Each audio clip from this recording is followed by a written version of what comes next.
गुरुजी, मेरा प्रश्न यह है कि जब पिछले कुछ समय से पुराने पाप कर्म याद आते हैं तो ये लगता है कि मैं चाहे कितना भी प्रयास कर लूं मेरा ये जीवन व्यर्थ ही हो जाएगा। इस वजह से मेरे आचरण पर बहुत प्रभाव पड़ता है एवं जिनका संग मैंने छोड़ा है उनका संग पुनः हो जाता है। महाराज जी, इस मानसिकता को कैसे बाहर निकालूं? कदाप में तुम्हें विश्वास करना होगा। हमारे भागवतिक सिद्धांत हैं, घोर पापाचारी को भी पावन करने के सिद्धांत हैं। जैसे बड़े से बड़े रोग की औषधियां हैं। हाँ, आप ना समझना चाहें तो फिर कोई बात नहीं है। अगर आप समझना चाहें तो कल तक जो हमारी गलतियां हुई आज हम उनको मिटा सकते हैं, क्योंकि अभी हम जीवित हैं। मर जाए तो फिर बात अलग होगी, अभी हम जीवित हैं। एक नाम त्रैलोक ही तारे, जो न ले सो जन्म हारे। आप राधा राधा नाम जप कीजिए, आप अब अच्छे आचरण कीजिए।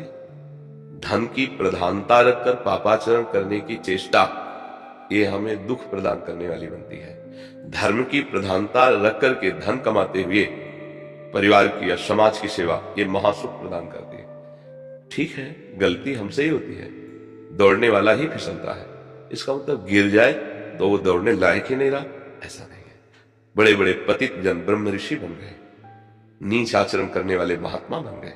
जब उनको ज्ञान हुआ, उन्होंने अपनी गलती का प्रायश्चित किया, वो परम पावन हो गए। सबसे बड़ी बात है, जैसे हम बहुत गलत हैं, अपने पिता से विमुख होकर बहुत गंदी बातें कर डाली, लेकिन लौटकर हम जब अपने घर आवे, अपने माता पिता के चरणों में गिरकर रोने लगे, वो थोड़ा कटु वचन तो कहेंगे, पर वो पिता है। फिर कहेंगे देखो आज से अब कोई गलती मत करना, घर से बाहर मत निकलना, अब जो भी लगेगा चाहे सब बेचना पड़े मैं तुम्हें बचा लूंगा। जब थोड़ा सा वात्सल्य उनका हमको इतना बल दे देता है, तो वात्सल्य समुद्र प्रभु हमें नहीं बचा लेंगे। वो तो स्पष्ट कह रहे हैं, अहम त्वाम सर्व पापेभ्यो मोक्षयिष्यामि मा शुचा, मैं तुम्हें समस्त पापों से मुक्त कर दूंगा।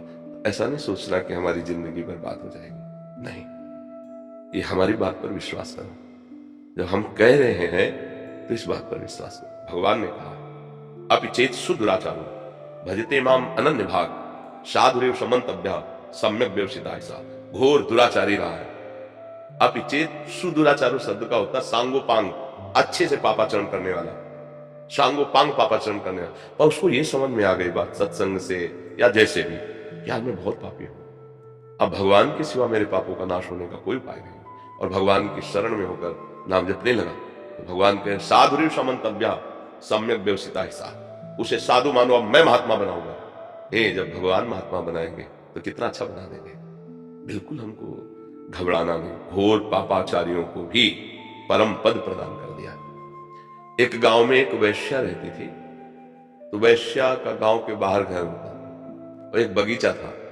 तो एक संत मंडली निकली, उन्होंने पूछा कोई एक बगीचा ऐसा एकांत शांत हो जहां अपने ठाकुर जी विराजमान करके आरती और भोग लगाए, फिर रात्रि हो रही है, रात्रि रुक के सुबह चले जाएंगे।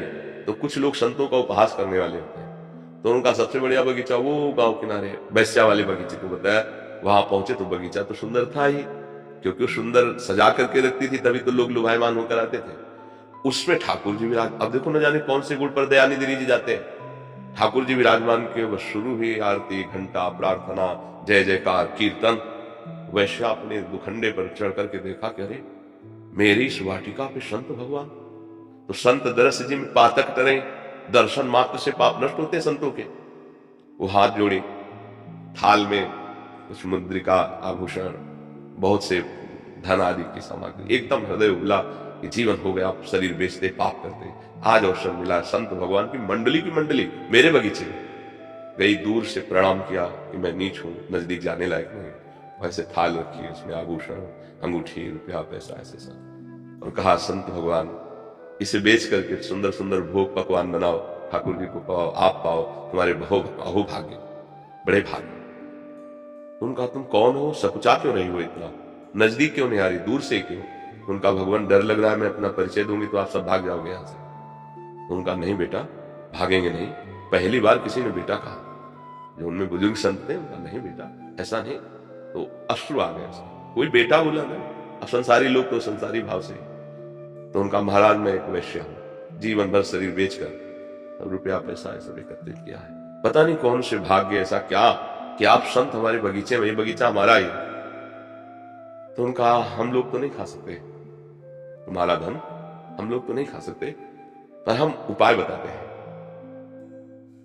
तुम्हारा परम मंगल हो जाएगा। उनका भगवान, आज आपके दर्शन से मैं नियम लेती हूं, कभी भी वैश्यावृत्ति अब नहीं करूंगी। उनका ये जो धन लाई हो इसको बेच करके एक स्वर्ण का मुकुट बनाओ रंगनाथ जी के लिए, और हम ठाकुर जी से प्रार्थना करेंगे और तुम अपने हाथ से रंगनाथ जी को मुकुट पहनाओ, बस इससे तुम्हारा परम कल्याण हो जाएगा। अब तो उसने बहुत सुंदर जौहरी को बुलाया, जो और भी जेवर आदि थी बेची और सुंदर निर्माण कराया। संत वहीं रुके रहे 2-3 दिन, गांव से भिक्षा लाते वहीं रुके रहे। रंगनाथ जी के वहां तो पुजारियों ने निषेध कर दिया कि वैश्या और फिर अपने हाथ से चढ़ाएगी, ऐसा नहीं हो सकता। वो आचार्य कोटि के थे, तो उन्होंने कहा कि यदि भगवान गर्दन झुका दे तो तुम मान जाओगे? तो उनका हाँ, वो सोच रहे थे मूर्ति गर्दन कैसे झुकाए, और वो प्रेमी संत, तो उनका अगर वो वैश्या मुकुट लेके आए भगवान ऐसे कर दे तो फिर पहनने दोगे? उनका हाँ अवश्य। ठीक है, कहा बेटी चलो।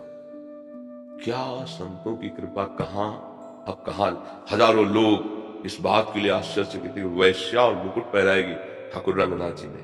ये लिखित हम बात सुना रहे हैं, भक्तमाल जी की लिखित बात। तो अब जेव ही चली तो उसे मासिक धर्म हो गया और रुक गई। उनका क्या हुआ? बोले महाराज जी मेरा पाप प्रकट हो गया, मैं मासिक धर्म से उठ हो गई। बोले कुछ नहीं बेटा, मेरा आदेश।